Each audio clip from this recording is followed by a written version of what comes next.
As y'all know, I'm a mindset coach, and I like to talk about different things that come up because everything is so connected to our mindset and where we are in our perspective. And I think it's always so important to have an open perspective, but also be very grounded and stand 10 toes down in what you believe in, right? And so I go back to a video of where I talked about how being a black business owner, founder, whatever, creator, inherently you're doing it for the community that you are part of, right?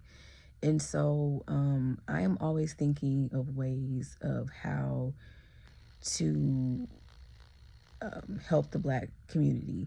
And I came across this video of, talking about how Eartha Kitt was talking about, it was an interview clip of Eartha Kitt talking about how she didn't feel black enough. She didn't feel black enough. She wasn't white enough. And so she just kind of created her own lane, basically. And I don't think we talk enough about that.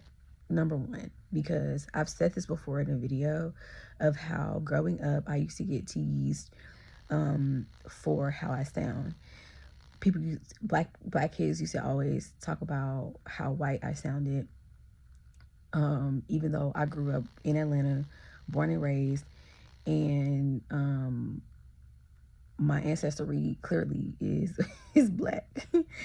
And I'm very much knowledgeable and understanding, and I keep that knowledge and understanding always with me, always developing it of how I can better my community, right?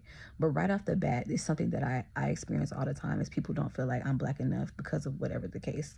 And people have said this to me, like in all the ways, the way that I look, the way that I act, the way that I mean, in all the ways. People have always said this to me.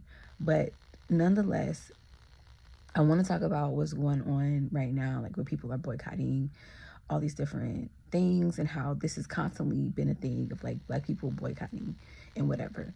And that's not really the issue for me.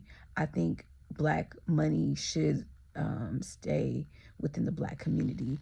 I also believe that community in general, regardless of your race, is important and that should not be shut out. I think it's important of who. I think you should look at the who is involved before, regardless of that. And I want to come back to circulating black dollars in black communities because I think we need to look at the mindset as a whole as a black community. And I say this because we have some mindset work to do. We have a lot of mindset work to do that, and I'm going to be real, that collectively we don't want to do it. We don't want to do it. And I think somebody needs to really be honest. I think somebody needs to be honest and be and just say what it is, because collectively we don't want to do the work. Some of us are doing the work, but as a whole, in order for black dollars to successfully circulate within the black community and build the wealth that we as black people really want to see, it starts with our mindsets collectively as a whole. And there's a lot of work to be done. There's a lot of work to be done. And to be real, a lot of people don't want to do the work. They don't want to do the work. So how can you expect the black community in this wealth building that we all want to actually sustain when collectively as a black community we haven't done the work that we need to do? Some people are out here doing the work, but it takes more people to do that work. And you know what I'm saying? And also too, you have to understand that like we live in a world economy. So Um, yes, yes, we can circulate black dollars within the black community, but I'm gonna be honest, when I go to events and things, majority of the things um that I see other black people spending on is food. And don't get me wrong, I love food too, but I also I'm a mindset coach. I work with other people in other industries as well, and a lot of the times what I see is there are not a lot of black people who come and invest in these um, businesses that we have, but they will invest in the lemonades and they'll invest in um, all the other things. And don't get me wrong, that's good. Keep doing that. That's beautiful because you're helping to put those black dollars in the black community. So keep doing that, period, because you know what I'm saying? But at the same time, when it comes to the other businesses that are also within the black community that are making change and that are out here trying to make some real change, black people don't show up to support. It's other people that are supporting us. And so I think what it is that it starts collectively with a complete mind. Like, collectively as black people, we have to look at our mindsets, because honestly everything begins, and it's not our fault. Like, it's it's not our fault. It's slavery, white supremacy. And I say this all the time, but there comes a point where, like, you have to take responsibility for your own actions, and you have to recognize that, okay, yes, this stuff has happened and it's still happening. So what am I going to do about it? And I don't care like how anybody feels about it. So if you feel like putting an opinion down there that is opposite to what I'm saying, I just promise you're going to waste your time. I just want to say that right off the bat. But I'm always down to debate, and as long as it's respectful and whatever the case may be.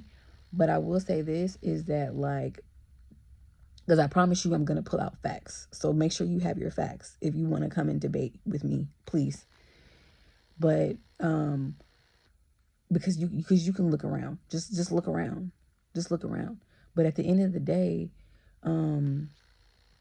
we as a community are so like yo, our ancestors knew what they was doing, which is why we were enslaved in the first place.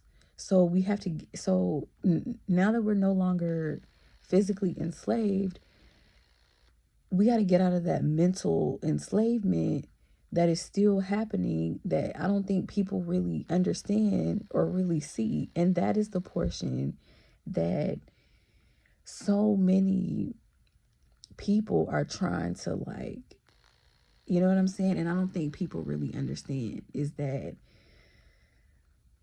it is still this mental enslavement that is happening, that a lot of people are not recognizing.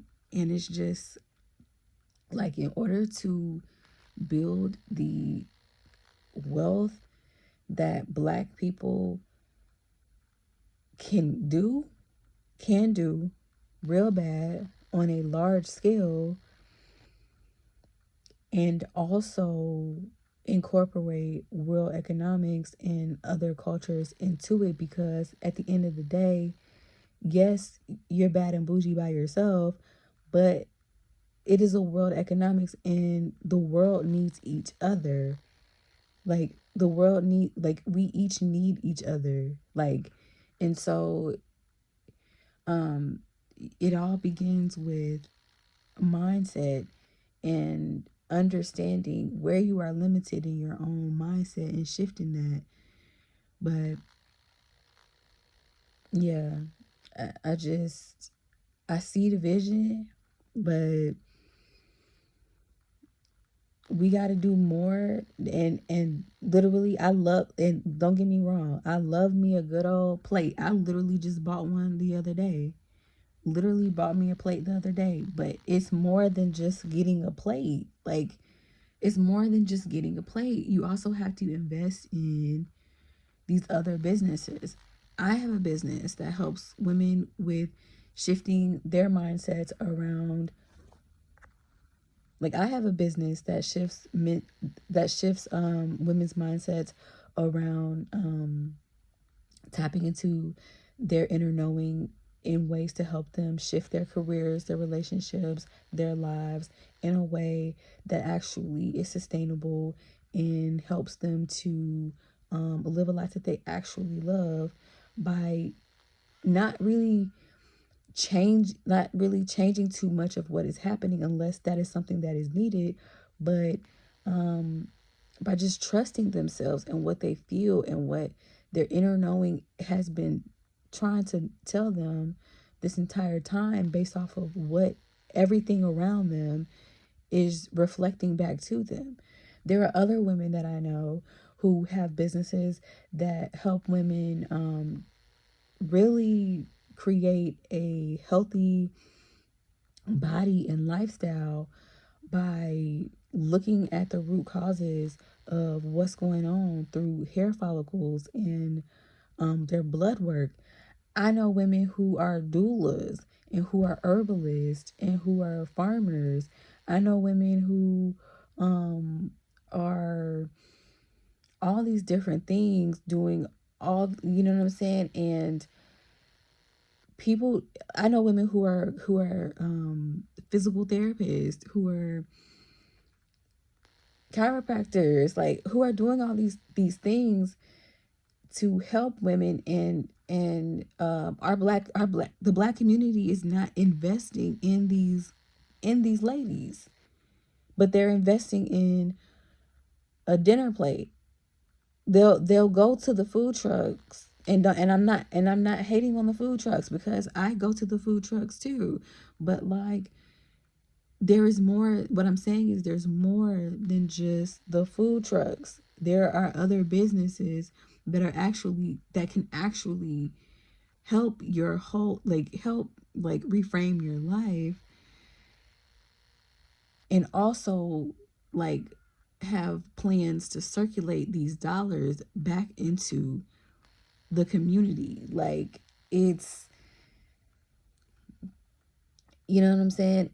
But it's the mindset. And so I'm gonna leave it there because I have somewhere to go. But y'all have a beautiful day, and namaste as always.